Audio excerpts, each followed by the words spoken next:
Fala galera que já é inscrita no Pautas e Táticas, ou você que vai se inscrever assim que o vídeo acabar. A análise retrô de hoje é sobre o Villarreal, semifinalista da Champions League 2005-2006.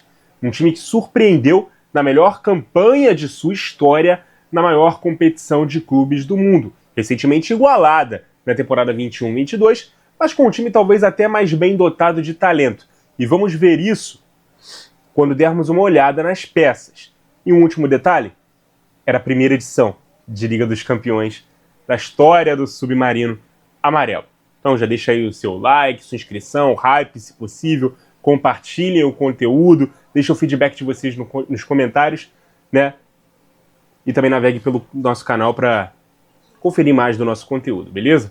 Vamos ver aqui o time base do técnico Manuel Pellegrini. Deixa eu checar aqui o enquadramento, acho que tá tudo certinho. Vamos então ver esse time base aqui que tinha o Vale no gol, o Javi Venta na lateral direita, Gonçalo Rodrigues e Pablo Penha, os dois zagueiros, Arruabarrena era o lateral esquerdo, Marcos Senna, brasileiro naturalizado espanhol, era o primeiro volante, Tachinardi e Josico, ou Rosico, não sei como se pronuncia o nome dele, eram aqui esses vértices laterais do losango, e esse aqui, Juan Román Riquelme, era o grande camisa 10 desse time. Na dupla de ataque, Diego Forlán, ele mesmo, e José Mari.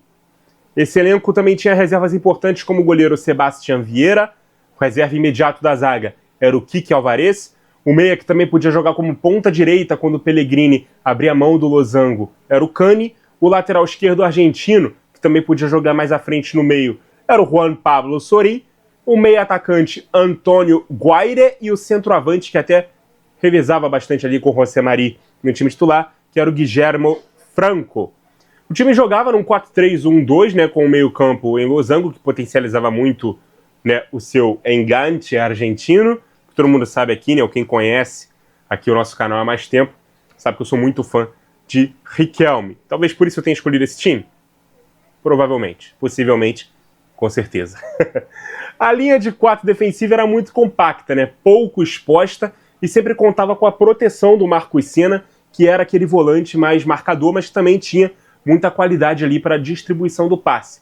A saída de bola era feita no melhor estilo 3+1, com o Arruabarrena, né, ficando mais fixo pelo lado esquerdo, ele que tinha liderança, ótimo 1 contra 1 defensivo, apoiava de forma prudente, mas também contida. Os zagueiros, o Penha era mais físico, simples na construção, o Gonçalo era o mais técnico que garantia uma saída mais qualificada, aqui mais aberto pelo lado direito, beleza?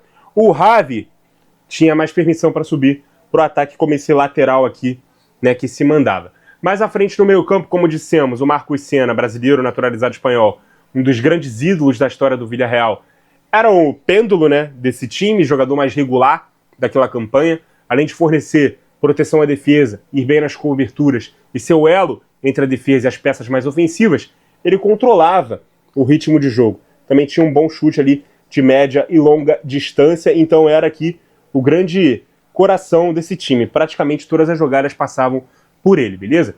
Os vértices laterais do losango tinham funções diferentes. Enquanto o Tachinardi ficava mais fixo na defesa, cuidando das coberturas dos apoios do lateral, o Josico, né, aparecia para participar das triangulações, ajudava no apoio e também a pressionar o ataque. Então ele tinha mais liberdade para subir, beleza? O sistema poderia mudar de formato, inclusive, passando a ter uma linha de 3 mais larga, à frente de uma falsa dupla de volantes composta pelo Senna e pelo Tachinardi, beleza? Com isso, o lateral direito e o volante pela esquerda atuavam mais abertos pelos lados do Riquelme. Riquelme era o cérebro do time, né, tinha condução lenta, né, cadenciada, porém hipnotizante. O que o Riquelme jogava de bola era uma enormidade. E no Villarreal também, ele que tinha passado pelo Barcelona, não muito bem, né, no futebol ali espanhol, mas no Villarreal ele jogou o fino da bola, né, verticalização limpa, bola parada mortal, gerava vantagens no terço final. Essa é uma das melhores temporadas da carreira do Riquelme e certamente a melhor do meio argentino no futebol europeu. Na dupla de ataque, o centroavante José Mari era quem fazia os pivôs, ajeitava a bola ali para os craques do time, né, conduzissem a equipe à frente vindo de trás, não só o Riquelme, como também o segundo atacante uruguaio, Diego Forlán. Muita mobilidade, chute limpo, atacava muito bem a profundidade, era quem mais quebrava as defesas avançando no espaço, o Forlán, beleza? Forlán que mais tarde na carreira também até foi fazer funções de um camisa 10. Quem não lembra, por exemplo, da seleção uruguaia de 2010, em que jogavam Forlán, Suárez e Cavani. O Forlán mais como um 10, Suárez e Cavani na dupla de ataque, beleza? Villarreal, na defesa, quase nunca defendia baixo por estratégia, somente quando era empurrado. O padrão era um bloco médio compacto, com distância reduzida entre as linhas. Eu vou voltar todo mundo aqui para suas posições originais, para a gente entender como é que o Villarreal se defendia. Os atacantes fechavam a linha de passe para o volante adversário, né?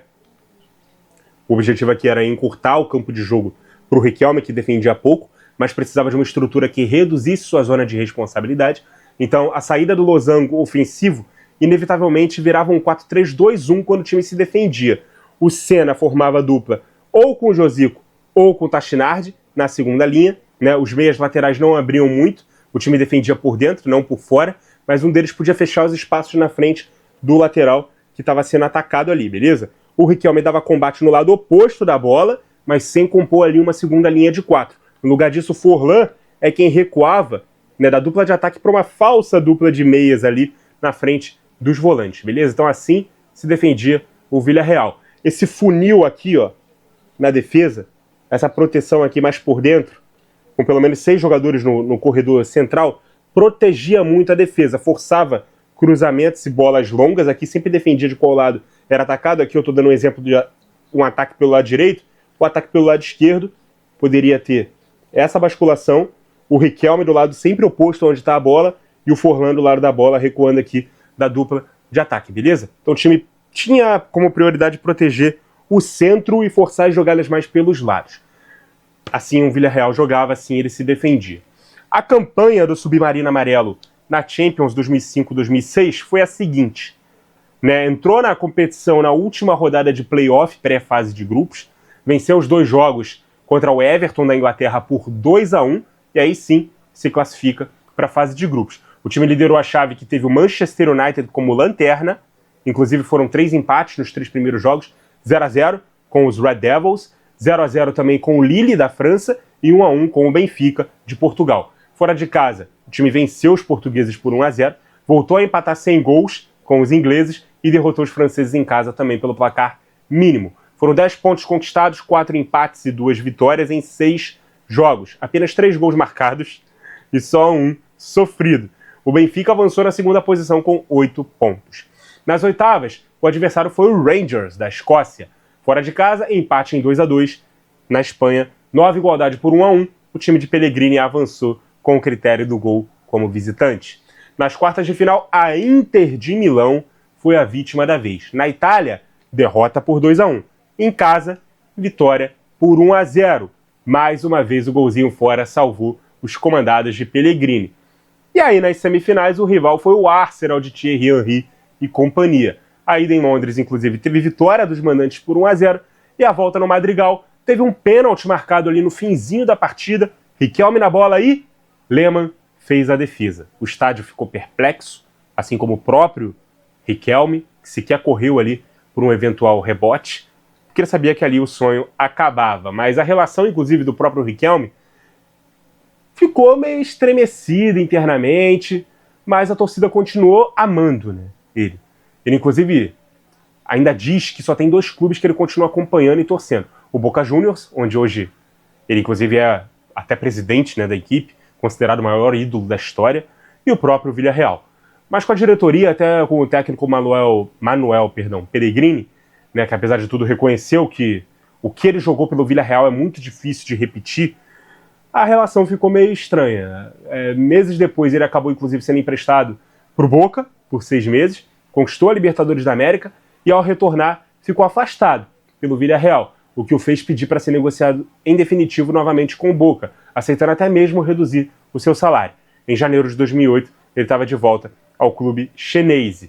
Esse time do Villarreal era extremamente competitivo, não fazia muitos gols, mas também tomava poucos gols, né? E tinha uma leitura pausada que contrastava com outras escolas da época.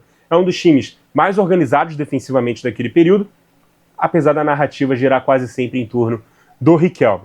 Essa equipe colocou o técnico Manuel Pellegrini no mapa da bola, né, que anos depois foi campeão inglês com o Manchester City, mas o feito maior da carreira do chileno foi certamente fazer o modesto time espanhol brilhar para a Europa inteira ver. Muito obrigado a você que acompanhou o vídeo até aqui. Continue ligado no nosso canal. E até a próxima!